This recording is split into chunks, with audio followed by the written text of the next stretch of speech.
to the other counties. Our project pertained to supporting the Paul Brandt School Forest. In 2005, Paul Brandt, a local resident and conservationist, passed away suddenly. He bequeathed 80 acres to be used by the Bosco School District. And the school district in 2009 started utilizing it as a project to teach children about gardening and growing crops. And in 2010 they implemented a lasagna garden and continued to expand it. And we decided to start, the school district officials decided to start growing a larger garden and using the produce, not only as teaching the children on how to grow produce and crops and harvesting it, but then also about using the foods in a salad bar in the school, as well as for fresh snacks for the kids. And any extra will be donated to the Bosco Food Pantry. The project, the grant that we will receive will be used, the $750 will be used to construct a fence around the garden, as this is a natural area and lots of deer and deer and rabbits that like the produce as much as the kids, if not more so in some cases. And so they needed to control the wild critters, as they call it. And so they're going to construct a fence, and that fence is being constructed right now, and will allow them to better utilize and produce better produce from the garden.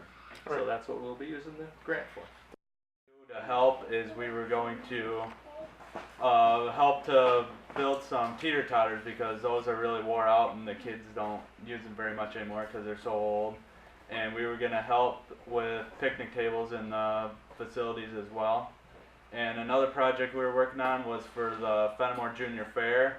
They're always in need of kind of new things to work on, so we were going to look into getting a PA system, some more tents. They always need more room for stuff, and working on picnic tables and things like that for them as well.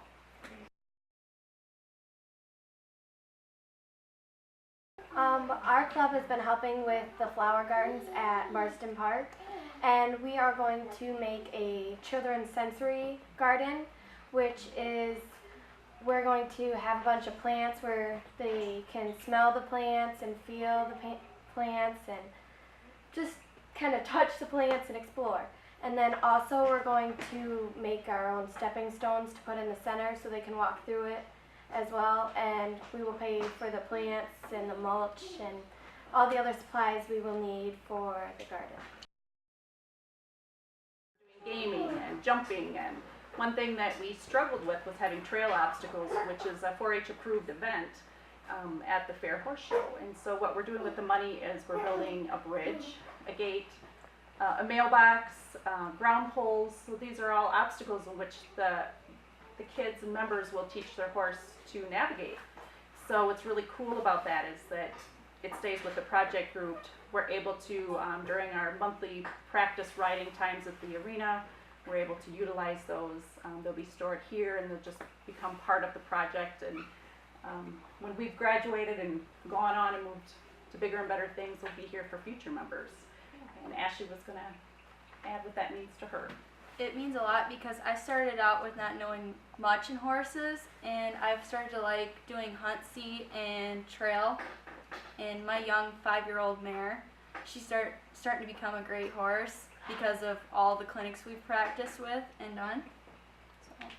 And with the help of grandparents and aunts and uncles, we had everyone step up, and the obstacles, the lumber has been dispersed, and everyone's working diligently on their projects. So we're off to a great start. Because one of the things that we want to do is embrace technology. Today, most places are using computers, they're using tablets. If you're a waiter or if you're a waitress, if you're a store clerk, we want to make sure our kids have the opportunity to gain knowledge on how to use some of the tools that are out there. So what's really nice by getting the grant from the Allison Dairyland is that we can now provide some training. We have some laptops we can have kids borrow if you don't have enough money to buy one, or if you want to use a tablet. I really see this as kind of a starting point for a kind of a whole nother direction for the 4-H to get all the kids involved in what's currently happening out there. And without that, we kind of would have been behind the 8 ball, because the funding is the important part. It's really hard to by all the technology today. So I really have lots to thank you guys for, and so we appreciate it very much, as I do and the rest of the leadership group does.